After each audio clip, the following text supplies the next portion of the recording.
All right, guys, at this point, I am convinced that all 2023 Dodge Charger and Dodge Challengers, especially Hellcats, were rushed to be built, right? Everybody told me that. Everybody said that they were rushing these cars, trying to get rid of them, trying to get them on the lot, get them sold. I believe it. My car is completely stock. No security, no GPS, no dash cams, nothing. Completely stock. Still having an issue. Battery voltage is spiking. Headlights is going out at night. Battery status in the SRT dashboard is still orange. I can't use battery or the engine cool down mode. And guess what that means? That means my car is going back to the shop. It's going back to Dodge. You know, right? Because the first time I took it there and they told me that they wouldn't touch it until everything got stripped. I stripped it and it started working for about 2 or 3 days, which is why I made my last video. And now all of that stuff has come back in full force. And I even got something new to tell you guys about the 2023s. If you're in the market for a Charger or Challenger, get you a 22 or a 21. Don't get a 23. They rush these cars. Let's get into it. What's up, guys? It's your boy Knockout 360 here with another video, man. So as you can tell, I'm in a car that makes this a car vlogger. To know how it's going down when I come around. Let's get into it. Car content, car shows, car reviews, car meets, anything and everything car related happens on this channel. So if you're into that, make sure that you stick around because you're in the right place. For everyone else, hit that subscribe button as well as that notification bell so that you know what's coming out and when it's coming out. So boom, let's start from the top. You guys know in my previous couple videos, 2 or 3 videos, I was having battery, alternator, I don't know, power, electrical issues with this car. Long story short, at nighttime, when I put my foot down on the gas, the headlights would go out, right? The battery voltage would spike. You would see it in the DID up here. You'd see the battery voltage go from like what it's normally at 14.0, 14.1, 14.2. It would spike to 15.5, 15.6. And then after I would let off the gas, the headlights would go out. They would dim at first, flicker a little bit, then they would go out completely. Sometimes they come back, sometimes they don't. When they don't come back, I have to turn the car off completely and then turn it back on, and then everything works like it's supposed to.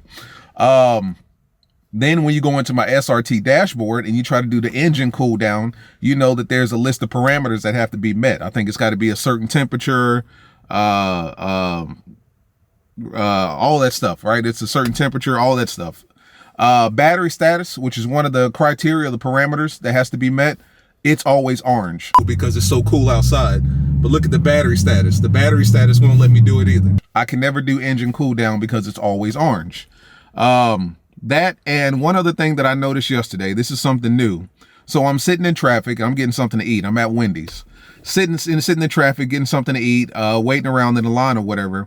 And I'm looking at my battery voltage. And my battery voltage it's teetering between like 14.0, 14.1. I guess that's pretty normal, right? 14.0, 14.1. So I'm sitting there and I noticed that my car fan for the engine comes on. That's completely normal. You know, these cars get hot, especially I got that 180-degree thermostat from direct connection in there. So it comes on pretty quick. The thermostat comes on and, you know, obviously you hear that thermostat kicking up and this, that, and the other. And I'm sitting there looking at my battery voltage, just kind of, you know, looking at it or whatever. And I noticed that instead of it teetering between 14.0 and 14.1, it stops dead at 14.0 when the fan comes on. So the fan goes off and then it goes back to teetering between 14.0, 14.1, 14.2. So I'm like, that was strange. So I decided to turn the heat on all the way.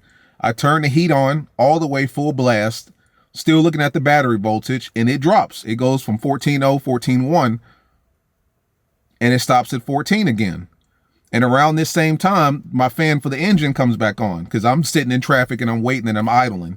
So the fan for the engine is on and then I've got the heat full blast on the inside and I'm looking at my voltage and it goes down to 13.9, 13.8. So I'm just sitting there looking at the power just going down. The more things that I turn on, the more the power just starts going down. And then of course, when I turn everything off and the fan goes off, the thermostat, the fan goes off in the engine, it goes back up to 14.0, 14.1. So between all of that shit, I don't know what's going on. A lot of people have said it's a battery issue, which is simple. Just replace the battery. Maybe it's a dead cell. Some people have said it's an alternator issue. It's just not generating enough current to power the car at the same time. Because when the headlights go out, and that's the weird thing about it, because a lot of people are like, they've never had that issue. The headlights only go out when I put my full foot down on the gas pedal. So I'm putting the entire load of the car, you know, full speed, pedal all the way down to the floorboard. You hear the whine, all that stuff. That's when my headlights go out. They flicker at first, they dim a little bit, and then they'll go completely out. And sometimes they'll come back. Sometimes, like I said, I have to turn the car off, sit somewhere, and then restart it in order for it to come back. I took it to Dodge. This was a week before last. So I took it to them. They looked at it, and that's probably all they did was look at it. But they said customer states vehicle is overcharging, could not duplicate it from revving or test drive. They didn't test drive it like they're supposed to. They took that shit around the block and did 50 miles an hour and then brought it back and said that they couldn't replicate it. But you, like I said, in order to get it to spike or in order to get the headlights to go out, you really have to put your full foot on the car, and it'll do it every time.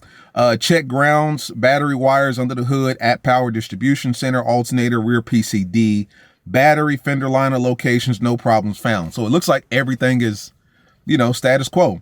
And then they noted that the vehicle has dash cams, GPS tracking, and alarm system. So long story short, they told me that they spoke to the engineers, and the engineers said that they couldn't do anything until everything was removed from the battery. I've done that at this point. So check this out. I had everything removed from the battery on, I think it was Saturday. Yeah, Saturday morning. Tell me why the car starts functioning like it's supposed to. It's still spiking. The voltage is still spiking for some reason from 14 to 15.5 and 15.6. But the headlights stay on and the SRT dashboard is green for battery status. And I had an appointment at Dodge Monday. Saturday it was good. Sunday it was good. Monday morning it was good. I'm thinking, okay, we resolved the issue. So I called Dodge and I canceled the appointment. 2 days ago, which was, today is Thursday. So yeah, Tuesday, turn the car on, battery status is orange. I'm like, oh shit, here we go again.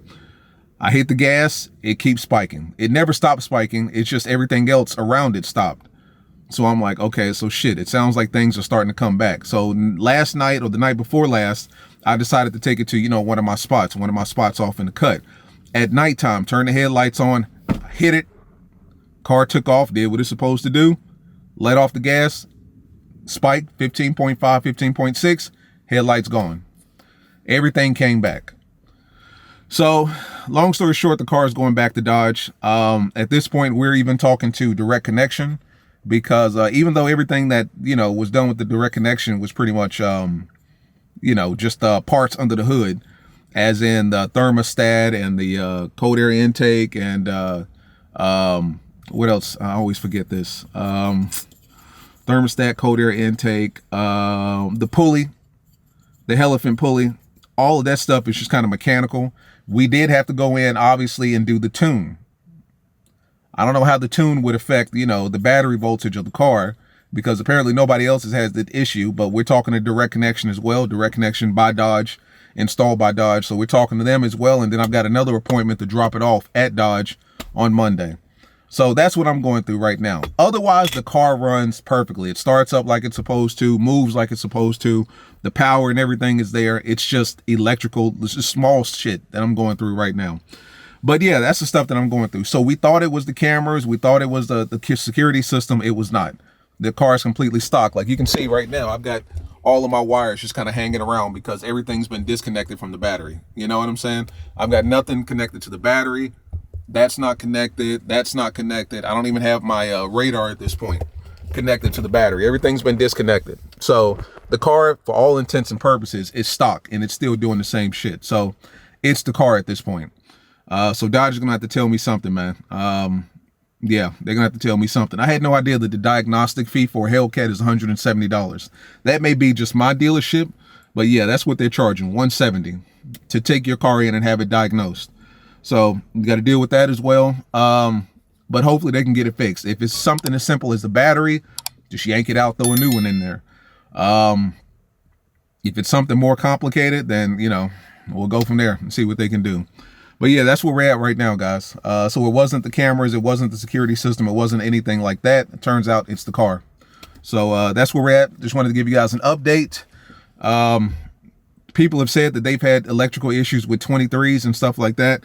If that is the case, if you're in the market for a Charger or Challenger, Hellcat, Scatpack, RT, you might want to stay away from the 23s because, I've seen some people that had issues with their 23s and now I'm one of them. So as always, guys, like, subscribe, comment. It's been your boy Knockout 360. I'll see you in the next one, man. Peace.